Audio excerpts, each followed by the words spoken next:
every time. This meeting is being recorded. So welcome to our latest Knowledge Nugget. As you know, Ideas UK bring you these monthly in combination with the Innovation Network. We're delighted to have Connor with us, who is doing all the IT, which I always love somebody who can do IT. So that's great. Thank you. Today, the topic is innovation in practice, and we're delighted to have both MTR Elizabeth Line and the John Lewis Partnership sharing their experiences of running a programme. But before we go further, there's just a couple of little updates from Ideas UK. And the first one is, at the moment, we're running a couple of challenges ourselves using actually the IdeasUK platform that we use for our Idea of the Year competition. And the first is around conference. We are delighted to be back in person for our 2022 conference. And we'd love to hear from you of topics, of speakers, what's going to make the conference experience special for you. So do let us know in that challenge. And secondly, when we were on our virtual conference last year, one of the hot topics was around KPIs and how do we actually measure both ourselves and what we do around our programs. So again, we'd like you to share how you measure KPIs, which KPIs you pick, why you pick them, and in a challenge named KPIs for Innovation Managers. So again, there's a couple of things in there already, but do take a look because we'd love to kind of write that up into a paper and share that with you at a later date. As I said, the Idea of the Year competition, I'm delighted to say, is open. So we're looking for those great ideas that have been implemented within the last 12 months. We're always surprised about the amazing range of ideas we get. And again, we're using that IdeasUK platform. So thank you to IdeasUK for offering us their platform to utilize to make the whole process submission so much easier for us. So it is free to attend for all member organizations, and you can enter up to 10 ideas. So the competition is open now, closes on the 10th of July. So it certainly is the time to start looking at what ideas you could submit for your organization. And finally, as mentioned, we are back at a proper physical face-to-face conference. So if you've enjoyed these knowledge nuggets, which we will keep going with, then also do put in your diary the 9th and 10th of November, maybe ring fence some budget to come along and join us at that 2-day residential conference, which is a fantastic opportunity to network, learn a bit more about different topics around innovation and ideas management. And as I said, there's your opportunity now to contribute to what you'd like to see taking place at that conference. So please do get in touch with us. However, for now, I'm going to stop sharing and hand over to Victor from MTR Elizabeth Line. He's the head of business development and innovation, and worked with Victor for a while now from his days back at Greater Anglia too. So Victor, the floor is yours, and thank you and enjoy. Good morning, everyone. Nice to see you all, albeit remotely. Yes, I'm Victor Frome from MTR Elizabeth Line. And when Zena asked if I would take part in this knowledge nugget, I must admit I was a bit apprehensive. A room full of innovation and improvement experts, what could I or MTR, a rail company, bring to the table?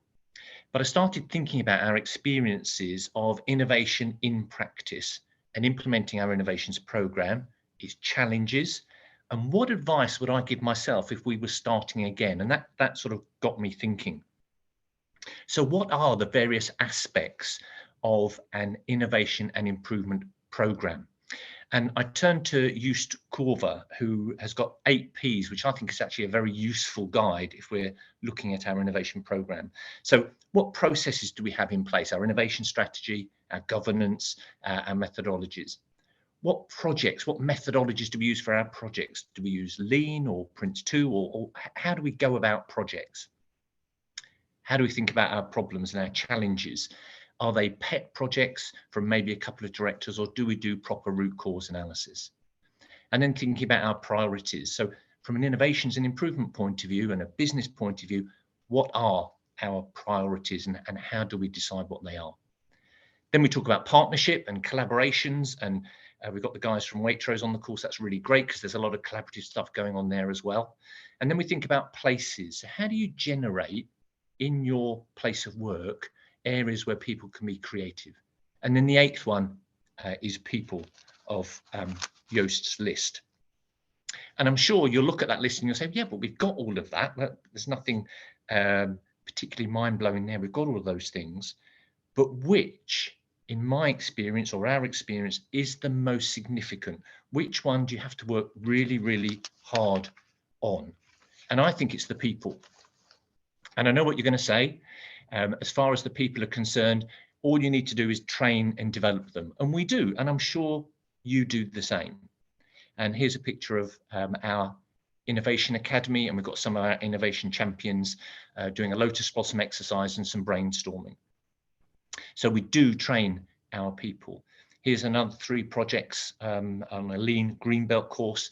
The guys are working on some train cleaning regimes and some performance issues. So we do lean, we do an innovation academy, we do train and develop our staff.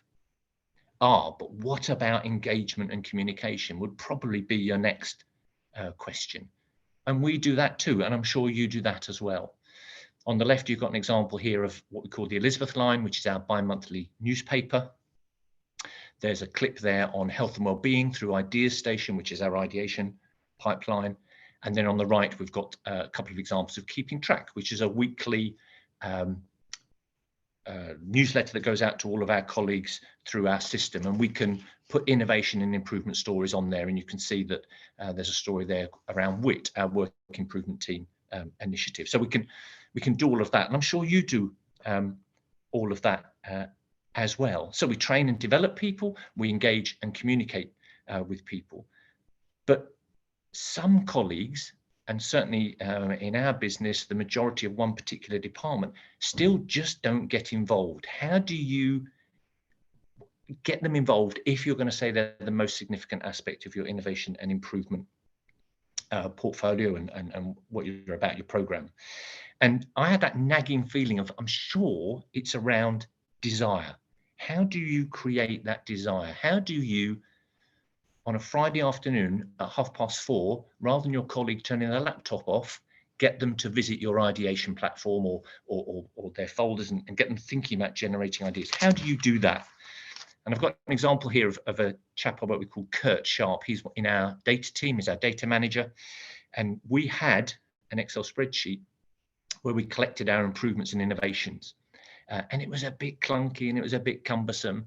And Kurt, in his own time, off his own bat, took that spreadsheet, played with that spreadsheet, made it a lot fuller and better, as you can see in the background there, and then also designed an MS form, which colleagues can fill in. It's almost just tick box. There's a little sentence, almost just tick box. And it populates the spreadsheet automatically, and then we can share it with TfL, who are our clients, and various other people. So how do you create that desire? Kurt just did it, but how do you create that desire? So I did what any good manager would do. I Googled it. How do you create desire? Can I suggest you don't do that? Please don't do that. I ended up on a marriage and family therapist site, and our IT people probably won't be too happy when they realise. But when I did Google it, it was quite interesting. 4 key points came up straight away. And I thought, oh, that's interesting. And these are the 4 points: playfulness, admiration, novelty, and presence. And then I thought, oh no, I'm going to a proper conference, a proper meeting. I better not use those. But actually, I started thinking about the relevance of those 4 points to your innovation and improvement program. And I started thinking about, actually, they're very pertinent. So that element of playfulness, your innovation and improvement program should be fun. People should enjoy being innovative. It needs to have a sense of energy about it. Otherwise, people are just going to get bored. And of course, that really tricky one, what have we learned even when we failed? And collecting that learning. And going back to one of those pictures I showed earlier, we were doing a lotus blossom. So if you're doing a lotus blossom exercise or a random word force connection exercise, or you're prototyping, there should be that element of energy and fun about it, shouldn't it? You're experimenting, you're trying things out. Admiration. How do we recognize our colleagues having a positive approach, considering people's qualities, those people that you're innovation champions or your general management or your frontline staff, making sure you're giving that sense of admiration in what people are doing, recognizing your colleagues. Could you do more in that field? Maybe. But what's best practice? Are you looking at what other people are doing and learning from other companies as far as recognizing and admiring what people are doing? Novelty, really like this one. Obviously with innovation, there's new stuff, whether that's network innovation or whether that's a process innovation, but there's new stuff we should be doing all the time. So there should be that element in our innovation and improvement program of novelty. There's that element of challenge. Have you defined the challenge correctly? And then finally, keeping it short and to the point. And I think innovation is all about that, isn't it? We as an industry are not particularly short and to the point. And if we were trying to be short and to the point, we'd probably write a 30-page document to say be short and to the point. We're not particularly good at that. We're also not particularly good at trying things and failing. We have to really try, and sometimes we flog things to death and we don't necessarily just say, no, that's not going to work. What have we learned? And then move on. But important to have that novelty, that new stuff. And then finally, presence. Are we engaging, investing time, being there for people, showing understanding and empathy? One thing I realized in our company is that people don't understand ideation, the difference between a challenge and a solution. What is a problem? So it's being there and explaining and taking time, giving people the space and time to explain your terminology or the program itself. And I think that's really important. And for me, that's probably the key one of being persistent as far as your messaging and collaborations and just giving people the time and sense. So is that difficult or expensive? No, not particularly. We've also used the IdeasUK platform. I think probably the world uses it, but we also use the platform. We've got the gamification switched on. And if you work in the railway, you'll know that everyone loves a badge. So we issue badges. We've got bronze, silver, gold, and we started issuing badges now with the platform. It's relatively inexpensive. People love it, and you've got that element of competition. And the photograph on the bottom right, the three ladies on the bottom right are the top people in our HR team. They're people and culture. So the lady in the middle with the red top on, that's got a red band on it, is Alison Bell. She's our HR director. She got her gold. Well then, Alison, on the right is Carolyn. She's got her bronze, and Claire's deputy HR director, and she got her silver badge. But they loved it. And what was really interesting when I showed the photograph is that Carolyn said, "Don't we look happy?" And that must be really good as far as innovation is concerned, if you're generating that sort of feeling in people. So the question was, when thinking about innovation in practice, what is the most significant aspect of your innovation and improvement program? And for me, and for MTR, it's the people. But maybe there's a follow-up question, which should be, does your innovation and improvement program create a desire in your people so that they get and stay involved? Is it playful? Is that element of playfulness? Does it show admiration and recognition for your colleagues and your management and the people involved in actually working the platform? Is there that element of novelty and fun? And finally, are you and other managers present as far as innovation is concerned? Thank you very much. Thank you, Victor, and appreciate it's such a small amount of time to be able to share an aspect, but there are some great points, and I'm glad I didn't Google desire, I have to say, but you're absolutely right. That's exactly what we are trying to create in people. So we're going to hold questions to the end, but please do think of any questions and then have a bit of a panel discussion at the end. But I'd now like to welcome Patrick and Natalia from John Lewis Partner Ideas. So Patrick, over to you. Morning, everybody. My name is Patrick McAlinden, and I am a development manager in what we call the Voice of Customer program, where the ideation program sits for the partnership. I'm the responsible person for it, but Natalia, who will introduce herself in a second, is pretty much the subject matter expert on all things IdeasUK platform and has been in the program since its inception about 3 years ago. So she can tell you much more of the detail than I can about it.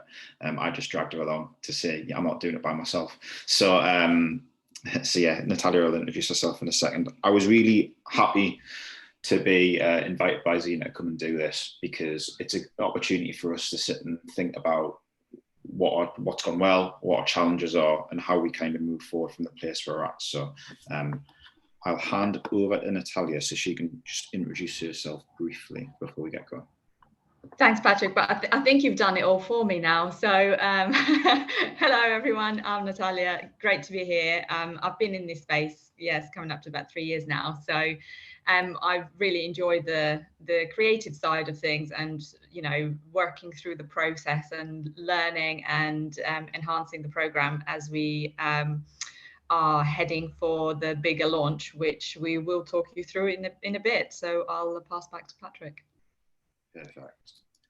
Thanks, Natalia. Let's just double check my slide transition is going to work. So this pictorial really underpins everything that our Voice of Customer program is about, and specifically for us today, the Partner Ideas work stream. So it's called the Iceberg of Ignorance. It's by a guy called Andy Devell, as you can see at the bottom right of there.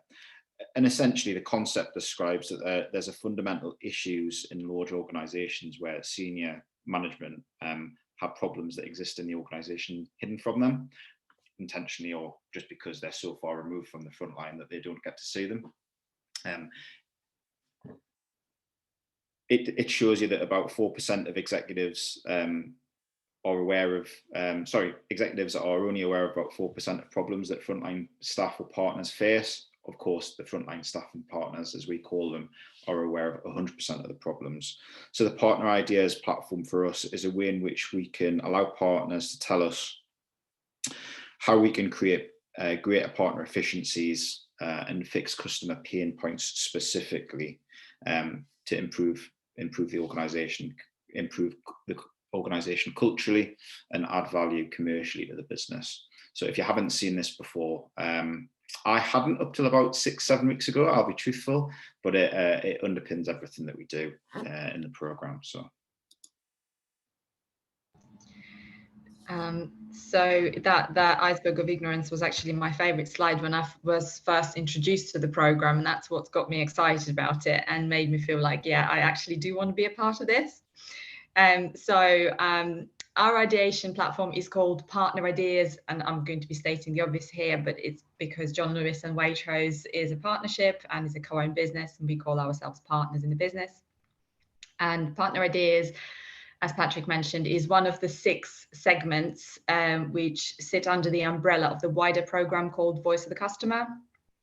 Our main aim is to establish this platform across the whole of the partnership as a go-to mechanism to gather efficiency driving ideas, and it will play a big role in growing a culture of listening to our partners and strengthening their connection with the business purpose. Our measure of success is built around partner, customer, and profit circle, and we know we are winning when the following 3 things happen as a result of us using this platform. So first is action driven on the back of the ideas, results in fixing pain points and improving customer experience. Secondly, partners get a better job satisfaction as a result of incremental efficiency driving changes. And last but not least, an increase in commercial value and operating profit. Patrick, if you could click on the next slide for me, please. Okay, so our business-wide launch is being done in stages. At present, Partner Ideas is fully established in our contact centres, and in the first year, we've achieved 85% subscription to the platform and around 10% of idea implementation. Customer experience and partner efficiency driving idea split is around 40-60%. The main themes you see on the slide are around improving our technology to support both customer journey and partner experience. And in terms of quantitative and qualitative benefits, some ideas have led to a reduction in average call handling time, which is one of the main KPIs for contact centres. Some have led to an improvement in resolving customer queries during the initial call without the need to make another contact, which is the ultimate outcome for a customer. And most importantly, though, partners who have contributed ideas feel valued and empowered.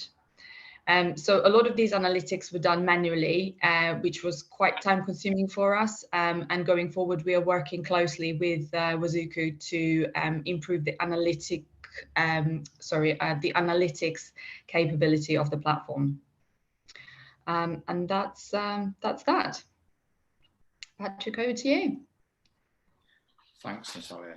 So we've referenced it a couple of times. I've literally been with the program about 6 weeks. So it's quite evident to me coming in that there's been a lot of learning as the team's gone along in the last 12 months. And some of those things that we've learned and are prioritising now when we talk about wider rollout of the program are on this slide. I'll just draw your attention to the 4 critical characteristics that are kind of in that middle segment of the slide. The first is senior sponsorship. So you can have the best platform in the world that works really efficiently, creates a great user experience for partners, staff, using the platform, submitting the ideas on the platform, commenting on the platform, but without a senior sponsor, a senior leader being an advocate for the program in each of the business areas, our view and experience has been that it wouldn't be as successful as it could have been. So a senior sponsor for us is someone that is an advocate for the program, role models, everything that a leader should do in terms of interacting with the program, promotes it, encourages people to be part of it, ultimately can be an escalation route if the SLAs and Victor mentioned this earlier, a particular team or area of the business may not be playing ball as much as other people. That is reality. So we need to have someone who we can escalate some of that to or shine a light on it with. So that's the first thing. Second thing is engagement. It's really, that blends very nicely with the senior sponsorship in characteristic ingredient. Without the first thing, the second thing won't go as well. And one of the things that we seek to do ahead of a launch in a particular area is get a minimum of 10 partners signed up to the platform and using it so that they can be the kind of flag bearers, so to speak, within their area and be advocates themselves. Third one is SLAs and governance. Really, this is the, I want to say it's the boring bit, but it's I know it's not, so don't shoot me, Natalia. It's important because without clear SLAs and governance being in place, the momentum that or the energy that Victor described earlier just won't be there with the program. So we have it's a 4 to 6 week turnaround from an idea being submitted to it being assessed and either taken forward to be implemented or a kind of a put on hold or rejection with a reason. That's really important for us in terms of closing the loop and creating a great partner experience so that they continue to want to interact with the platform. The final one is the evaluator network. So at the very top of the slide, you'll see some words that say be tight in scope. Being tight in scope and having an evaluator network matched clearly to that scope. I've certainly learned in the last 3 or 4 weeks that is a really key thing. If you've got an evaluator that is going to pass on an idea to someone else to spend some time looking at and things like that, well, why did we not have that person that it was passed on to as the evaluator for the subcategory or category at the start? It creates a delay in the process.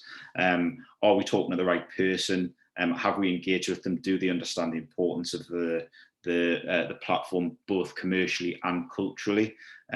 Natalia and the team have spent a lot of time engaging with evaluators over the course of the last year, and certainly in the contact centre space, it's heralded great fruit for us. So that's the final kind of component that we think is really, really important to the success of our programme.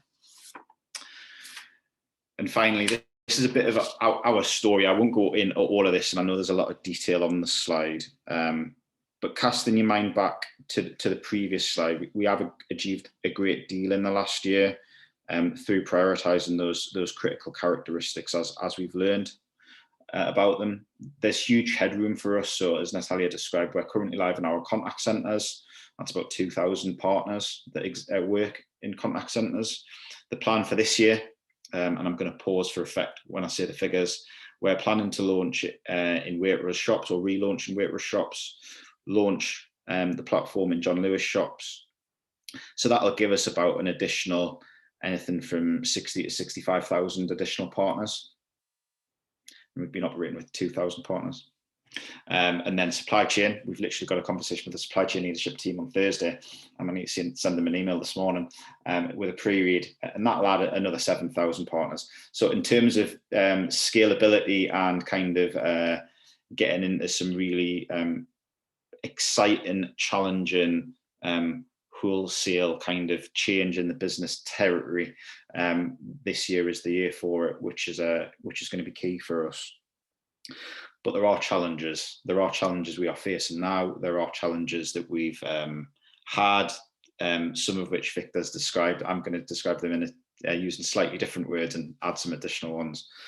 So securing senior sponsorship due to competing priorities, getting some of these key directors in the business to spend time having a chat with you about it, because they're just so time poor. It's not that they don't believe in it or see the value in it, it's just getting it over the line to say, are you going to be the senior sponsor, and understand what that kind of encompasses for us. That's a challenge for us. There's the corporate challenge of landing an initiative this big across the business. There's always something else that's going on in our company. There's literally departments that deal with the kind of air traffic controls, it's called internally, of what's landing when. So getting onto that kind of work plan is a challenge in itself. Potential evaluators who are time poor and see this as an extra task, lacking the understanding of the commercial and cultural value ideation programs generate, is a really prevalent one at the moment, I would say, which some people get without any kind of coercion whatsoever.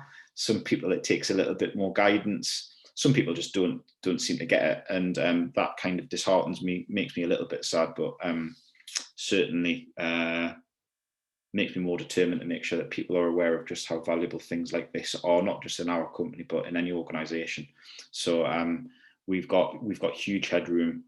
It hasn't all been a good news story for us. Natalia will attest to that far more than I.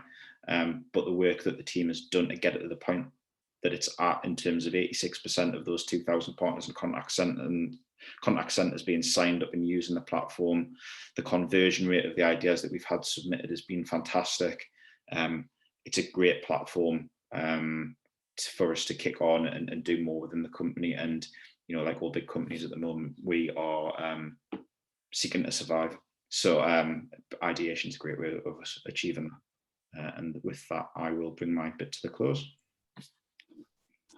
Thank you. That was a really interesting, and I think we, you know, obviously the John Lewis Partnership is such a brand that's thankfully still on our high street and Waitrose shops, that I think is really interesting to hear that you guys, you know, are still listening to employees and trying to roll out the program across kind of every Waitrose shop and really across the whole brand, because it so does talk to the ethos of your company. So really appreciate you sharing that.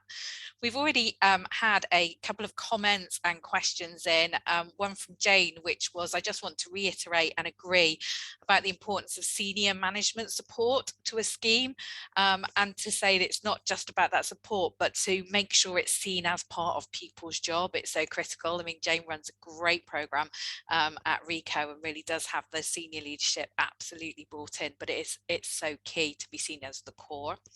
We have got a question from Chris though, and this is to I guess all of our speakers, but it's, do you have a balance between open innovation, so the kind of just give us any ideas, and more targeted campaigns?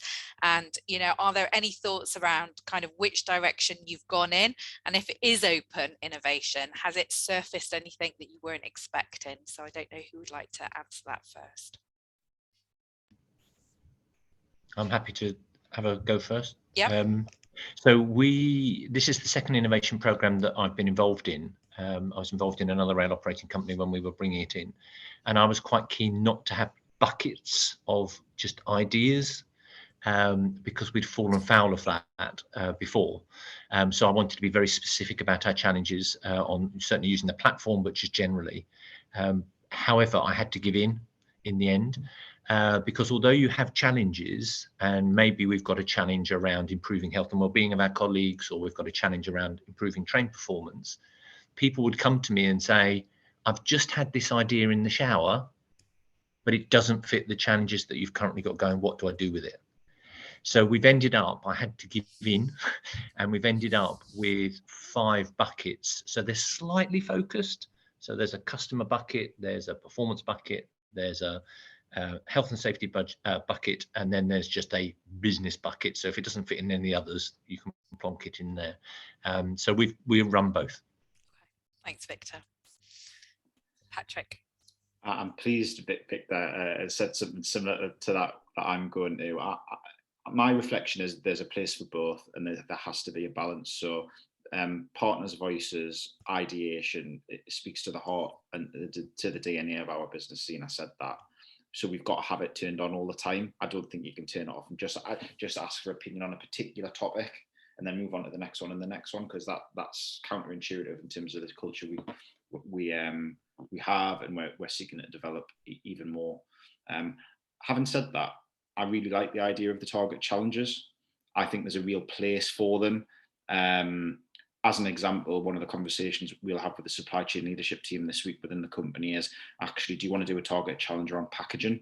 So, you get your John Lewis click and collect box, the amount of packaging in there costs us money, how they're packed, the size of the boxes that we have, and in the supply chain and all that types of stuff. There'll be people that spend their whole working day packing those boxes and that will have ideas in terms of how we can slim that down, save the business money, make their job easier. Why would we not want to go after a target challenge in a particular area like that? So I think there's absolutely a place for both. And to Victor's point, actually, you shouldn't restrict people giving you those ideas that someone's found in the shower or walking the dog, because that could be a £500,000 idea at your company that you don't want to say, I would like it, but I just don't want it now. So yeah. It's a quite tricky one, actually, isn't it? Because I think from an administrative point of view and from a sponsorship point of view, it's so much easier to do targeted challenges, because you can get your sponsor really bought in. You can be solving a real problem to the business, so people want to get involved, they want to see those ideas implemented. You've got your time frame, so you can get your evaluator time sorted out. So from an administrative perspective, actually it's a lot easier, and you're probably a lot more likely to get ideas implemented that are going to add value. But equally, you're right, if somebody comes up with a brilliant idea and there's nowhere for that to go at that time, and then it just kind of gets by the wayside, you kind of are almost missing opportunity. So it is quite a fine balance. I know that we've got quite a few on the line who obviously run programs. Has anybody else got any kind of comments on the topic? Jane, I can see you just unmuted. Yeah, I think from our program, we accept anything as long as it's to do with the business. I don't turn away any idea, whatever size it is, because within those little ideas, there's always the golden nugget. There's always the big money saver as well. So, and I've always felt that if you turn those away, you're going to miss that big one as well. So we just accept everything as long as it's within the rules. Thanks, Jane. And Lindsay, I can see you've got your hand up. Very official. Following the rules. So I work in the NHS. I work in Herefordshire in the NHS. So we have a very prescriptive national requirement for improvement, where we have very specific KPIs that we have to meet. So that balance between those national requirements and then that grassroots ideation, as I call it, that balance is really, really important. But I think going back to Victor's point around the people and the enabling and the letting people fail and try those ideas. So we have a real ethos around, if there's something on somebody's ward or in somebody's office where actually it would make more sense if this was here or that was there, we give permission, go and do it. If it's going to rock the boat a little bit, but it's not going to capsize the boat, you have permission. Go and make those changes, and then come and tell us all about it. Come and tell us about your fabulous failures. Come and tell us about when it didn't work, so then you did something else and it did work. So I think there's that real balance, isn't there, around that permission element for people to do the small changes that will make the pain a little easier, and then there's that balance then with the bigger piece as well. But I would always emphasize those small changes, because then you've got that motivation, you've got that willingness and that desire then to make those changes going forward. Thanks, Lindsay. Emma, you've got your hand up. Yeah, just a quick one, really. I mean, initially in my old business, we used to have the general open all year round, 360 days of the year. And but the campaigns were more rolling, they were more targeted at what was needed there and then. But what we did find interestingly about senior sponsorship is if you could match those targeted campaigns into their objectives that they had to hit, we always got buy-in quite quickly. So if we could go and say, actually, we can fix your Ethernet rollout problem, which you've got to deliver this year, then that upward bottom-up innovation they'd be more than happy to listen to. And then that would kind of get them engaged from more of an ongoing perspective, where actually they would go on to sponsor the scheme full time because it helped them a lot. So, it was the rolling kind of different campaigns that would come in to fit the need at the time were often how we got in that senior leadership buy-in. No, that's such a critical point, Emma. Thank you. We've had a comment from Sanjay. There's a trade-off. If we accept ideas, we should have feedback loops when proposals are not taken forward, else should demotivate people. And I think that highlights the importance of communication throughout the whole process, not only when you're publicizing a new challenge or the fact that the ideas program exists, but actually when people are putting those ideas on, the fact that they are moving through the system and getting feedback throughout the whole process. So absolutely. Jane, you've got your hand up again. Yes, it was just on what Lindsay was saying about giving people ownership. We found that works really well for us with engagement. You know yourself, we've got quite a high level of engagement and implementation rate. And I think that's because we give them ownership to a certain level. Yeah. Obviously, they can't change processes and materials, but we do allow them so much free hand with their own area, and that does work. Thanks, Jane.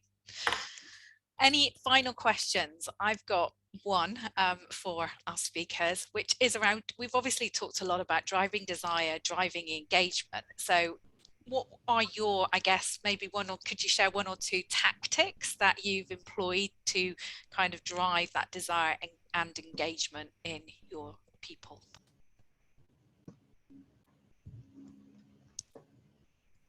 Shall I go first? So I think I guess what we've done, we've got an innovations. So our establishment is about 1,400. It's just putting in context with what Patrick was saying earlier. So we've got about 1,400 colleagues across 9 departments, and what we've done is we've set up some innovation champions. So we've got 14 innovation champions across the departments. Some of you seen in the photos that I showed. And for me, to create that desire, it goes back to the 4 points I was talking about with the playfulness and novelty and that sort of thing. So we've invested the training in them, particularly the KTN network, the Knowledge Transfer Network, and IdeasUK have got a rail section. And as a business, we never went. It's sort of a bit of a secret. However, we're going to go. And it's on the 22nd of March, and it's just around the corner from where I'm sat at the moment, just the base of the Gherkin. So we're going to go. But some of them really want to go now because they suddenly realise that innovation in our industry, although as an industry we're quite traditional and quite behind, it's really, really important. So I've got them. They're keen now. They want to do it, and I think that's through training. I think that's through developing. I think that's through trying to communicate. I think that's through regular meetings. I meet with the innovation champions every 4 weeks, and the badges and that sort of. So I think it's lots of little things, and I know some of the people on the call have been mentioning some of them as well. It's not rocket science, but it's recognising them and giving them space. I've got one innovation champion who's a lady who's been in the company a long time, and I don't think she was particularly keen. I think her boss said, it's your turn, you go to the meeting. But we've given her time and just let her do it at her speed. And now she's really keen, and can she do this and can she do that? So I think it's just investing in them. It goes back to that presence, doesn't it? Giving people time and effort. So it's nothing more tricky than that, I don't think. Thanks, Victor. And I think that point about consistency is key as well. So, if you say you're going to meet monthly, and it's the regularity of these things. So, yeah, absolutely. And Patrick, any final comments on that? So the extra thought time was useful. My kind of tactic, if you want to call it, Zena, is linked to what Emma said earlier. So for senior leaders at the moment, why should they get involved in this? There's so much tension in big corporations at the moment in terms of money and survival and all those kind of words that we see written in the news. We went through an internal process last year to review our purpose as a company. And, you know, a new one has been kind of written. I'm sure the wider world will find out about it as the year progresses, so I won't do any big reveal that I shouldn't do. But actually my narrative, I would call it, has been actually everything we do with the ideation platform Partner Ideas is linked to our purpose. That's why you should get involved in this. That's why you should get behind this as a senior leader. This is a tangible example for partners, our staff, to say, you have a say in this business. We will come back to you. We will implement ideas that are going to add value, and we'll celebrate it. That all of those things sing to our new purpose, our history, our DNA. And you know, the leaders that we've been talking to have been really receptive to that. So giving them the why and explain why they should be involved, and the so what is really working well for us at the moment. So Great. Thank you so much, and thank you to all of our speakers. So the one last task for today is to hand over to Connor, actually, because at the end of each session we always do give away a small prize courtesy of the Innovation Network. So Connor, over to you. Yeah, definitely. So this week the prize is going to be for one of our effective hybrid collaboration workshops. So it's actually happening next Friday. If you can't attend that one, then we run it every month, so no worries about that. I have already actually spun a wheel, so I have to reveal who it landed on. A bit anticlimactic, I know. Let me just tell you a little bit about what the prize is. So essentially it's a 3-hour workshop where we basically unload you onto this sort of digital whiteboard tool, and then we go through this whole process, this whole sprint process, and we show you exactly how we do it and how to sort of facilitate it yourself. And at the end, we of course give some tips on how we actually did that. So without further ado, let me show you who the wheel landed on. There we go. Can we see that? So this week's winner is Sanjay. So Sanjay, Zina, I'm sure can connect us with an email, and you've won a free space onto our effective hybrid collaboration. And as I said, if you can't make next week, we do of course do it every month. So yeah, thank you so much, Zina. Thanks, Connor, and thank you again to our speakers, to Victor, Patrick and Natalia, for sharing their experience with us. It's been a really interesting session, so really do appreciate you sharing. Next month, it's all about empathy, and we've got a Cambridge academic and the Empathy Lab sharing kind of research around empathy and creativity, and the importance of really putting ourselves in our end users' shoes, I guess, if you like, to develop innovations that really work. So do join us next month. If you've not already signed up, please do. And our topic is empathy. But for now, thank you again, Victor, Patrick and Natalia, and thank you all for attending. Thanks very much. Thanks, everyone. Thanks, Zina. Thanks, Connor.